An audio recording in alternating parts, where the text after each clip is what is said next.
श्याम सुंदर श्री यमुने महाराणी जी की जय। वाला वैष्णवोने भगवत स्मरण पुष्टि प्रभात। आजे આપણે શ્રી યમનાષ્ટકના પ્રથમ શ્લોકના અર્થ અને તેનો ભાવ સમજીશું। યમનાષ્ટક તો દરેક વૈષ્ણવને કંઠસ્થ જ હોય, પણ આજે એક એક શબ્દોના આપણે અર્થ જોઈએ।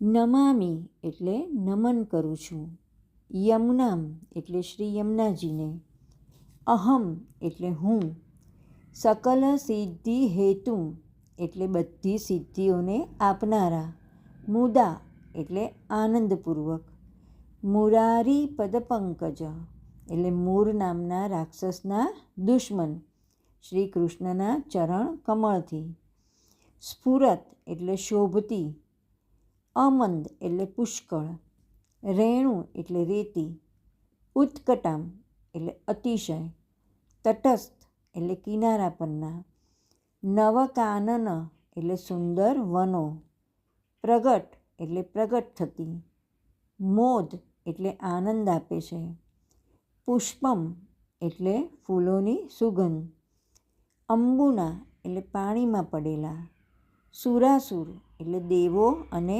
દાનવો વડે, સુપૂજિત એટલે સારી રીતે પૂજાતા, સ્મર પિતુઃ એટલે કામદેવના પિતા શ્રી કૃષ્ણને, શ્રિયમ એટલે શોભાને, બિભ્રતિમ એટલે ધારણ કરે છે।